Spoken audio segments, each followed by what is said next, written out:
नमस्कार दोस्तों। Welcome to my channel DK institute. तो स्टार्ट करते हैं आज की वीडियो। हम पढ़ेंगे आज सिस्टम ऑफ रिकॉर्डिंग के बारे में।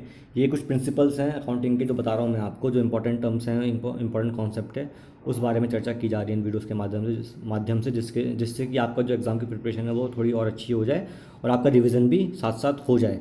ठीक है दोस्तों, जैसा कि आप जानते हो कि यूपीएससी ईपीएफओ एग्ज़ाम जो है वो 9 मई को है और आज से लगभग 2 महीने रह गए हैं। तो उम्मीद करता हूँ कि आपकी प्रिपरेशन पूरी हो चुकी होगी और या फिर राइट ट्रैक पर होगी। तो देखते हैं system of recording.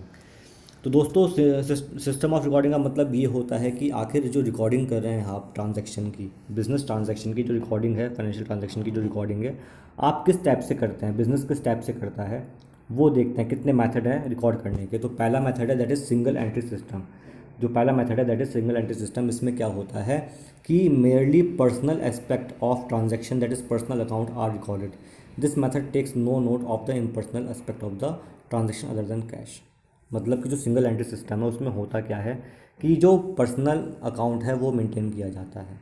Single entry system में जो डेबिट है या क्रेडिट है वो सेपरेटली नोट नहीं किया जाता, एक ही बुक कॉपी लेते हैं और उसमें वन बाय मतलब कि जैसे कि पहली एंट्री सपोज डेबिट की कर दी, सेकंड एंट्री फिर डेबिट की कर दी, थर्ड एंट्री क्रेडिट की आगे। इस टाइप से होता है। मतलब बाइफरकेट नहीं होता कि ये डेबिट कौन सी एंट्री है, क्रेडिट कौन सी एंट्री है, ऐसा नहीं होता। तो मतलब इस टाइप की जो एंट्रीज होते हैं उनको बोलते हैं हम सिंगल एंट्री सिस्टम।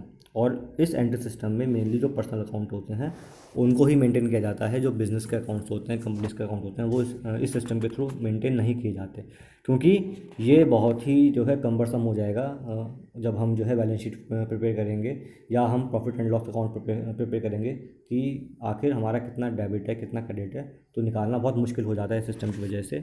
तो इसलिए इससे केवल स्मॉल अकाउंट जो होते हैं या पर्सनल अकाउंट हैं वो ही मेंटेन किए जाते हैं। चलिए अगला देखते हैं। Next is double entry system, जो कि ये सिस्टम ऐसा है जो हर कंपनी यूज़ करती है और ये इंटरनेशनली भी रिकॉग्नाइज सिस्टम है जिसका यूज़ हर देश, हर कंपनी, हर अकाउंट में किया जाता है। इसमें होता क्या है कि भाई इसमें जो भी ट्रांजैक्शन है वो दो पार्ट्स में डिवाइड होती है, डेबिट और credit. Debit what comes in and credit what goes out. जो भी हमारे पास आएगा वो डेबिट होगा और जो हमारे पास से बाहर जाएगा वो क्रेडिट होगा। इसके भी रूल्स हैं जो मैंने बता दिए हैं आपको पिछली वीडियोस में, आप देखेंगे तो आपको समझ में आएगा कि किसको हमें करना है डेबिट, किसको हमें करना है क्रेडिट।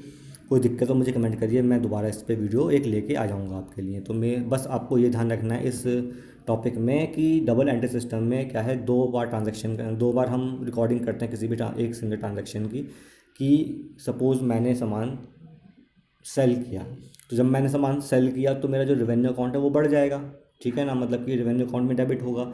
लेकिन जो मेरा स्टॉक अकाउंट है, सामान मैंने सेल कर दिया तो मेरा स्टॉक अकाउंट जो है वो क्या होगा, दैट इज़ क्रेडिटेड, क्योंकि वो कम हो गया। ठीक है, तो ये मैंने एग्जांपल दिया है सिंपल। माना मैं सामान सेल कर रहा हूँ, मैं सामान सोल्ड कर रहा हूँ, बेच रहा हूँ, उस केस में मेरे पास जो रेवेन्यू है वो आएगा, रेवेन्यू आएगा, तो रेवेन्यू इज़ डेबिटेड।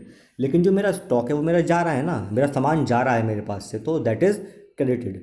ठीक है, तो इस टाइप से मतलब कि ये एक ही ट्रांजैक्शन एक ही है हमारी, हम सेल कर रहे हैं सामान को, लेकिन वो दो जगह उसकी एंट्री हो रही है, जिससे कि ये आया हमें आइडिया लगे कि हाँ हमारे पास जो मतलब क्लोजिंग बैलेंस था और जो ओपनिंग बैलेंस है उसमें कितना डिफरेंस है। ये सब चीज़ें मालूम चलती हैं इस सिस्टम के थ्रू। ठीक है, और एंड में जब ये बन जाता है तो उसके बाद फिर प्रॉफिट एंड लॉस अकाउंट बनाने में, ठीक है ना, और फिर बैलेंस शीट प्रिपेयर करने में फ़ायदा मिलता है, साथ मतलब अच्छा हेल्प मिल जाती है। चलिए आगे बढ़ते हैं। नेक्स्ट इज इंडियन सिस्टम या देशी नामा system. It is a Indian system. It differs from region to region, community to community and from business to business. Under the system books are written in regional languages such as Muriya, Sarafi. Books are called bahis. ठीक है ना, आपने सुना भी होगा ना बही खाता। जो अकाउंट्स के बच्चे हैं हिंदी मीडियम के तो वो क्या बोलते हैं, बही खाता बोलते हैं। ये जो बही खाता है ना, ये इंडियन सिस्टम से ही वर्ड निकल के आया है। बही खाता कुछ भी नहीं है, केवल इंडियन ने नाम दे दिया है। अलग अलग रीजन में जाएंगे आप या अलग अलग स्टेट में जाएंगे तो मतलब जो है बुक कीपिंग का नाम है, जो डबल एंट्री सिस्टम का नाम है, वो अलग अलग होता है। ठीक है, इसमें भी यूज़ जो है इंडियन देशी सिस्टम के अंदर भी यूज़ क्या होता है, डबल एंट्री सिस्टम ही यूज़ होता है। ठीक है, ऐसा नहीं कीजिए कि इनका कोई अलग तरीका है, लेकिन बस नाम डिफरेंट है कि जो है भाई केरला में नाम डिफरेंट हो सकता है अकाउंट कीपिंग का, महाराष्ट्र में अलग हो सकता है, यूपी में अलग हो सकता है। तो लेकिन वो सब सिस्टम कहला के मिलके जो है क्या क्या कहलाएगा, दैट इज़ अ इंडियन देसी सिस्टम। भाई ये अकाउंट वगैरह हो गया, ठीक है ना, डेबिट क्रेडिट, ये टर्म्स अभी तो आई हैं, उससे पहले क्या था, मतलब हर बंदे का अपना अपना एक तरीका था नोट करने का। भाई ट्रेड तो आज से नहीं हो रहा ना, ट्रेड तो हड़प्पा टाइम से हो रहा है। इंडस सिविलाइजेशन थी तब से, उससे पहले से भी ट्रेड हो रहा है। तो वो कोई ना कुछ तरीका उनके पास होगा ना कि भाई ट्रांजेक्शन को नोट करने का, मालूम करने का कि हमारे पास कितना स्टॉक है, कितना सामान हमारा बिक गया है, ठीक है ना, कितना हमें फ़ायदा हुआ, कितना रेवेन्यू हमने अर्न किया, कितना एक्सपेंस हुआ, सब चीज़ें वो कहीं ना कहीं नोट करते होंगे ना। तो वो सब सिस्टम जो है, जो चलता आ रहा है लॉन्ग टाइम से, अब तक भी बहुत से लोग यूज़ कर रहे हैं उस सिस्टम को ही। नया जो ट्रेडिशन है उसको यूज़ नहीं किया है, नया जो पैटर्न है उसको यूज़ नहीं किया है। तो वो सिस्टम जो है that is a Indian system. बात समझ में आ रही है दोस्तों? उम्मीद करता हूँ जो मैंने बताया आपको आज समझ में आया होगा। जो वीडियोज़ हैं अगर अच्छी लग रही हैं, please like this video, share this video, subscribe my channel. Thank you, have a very nice day.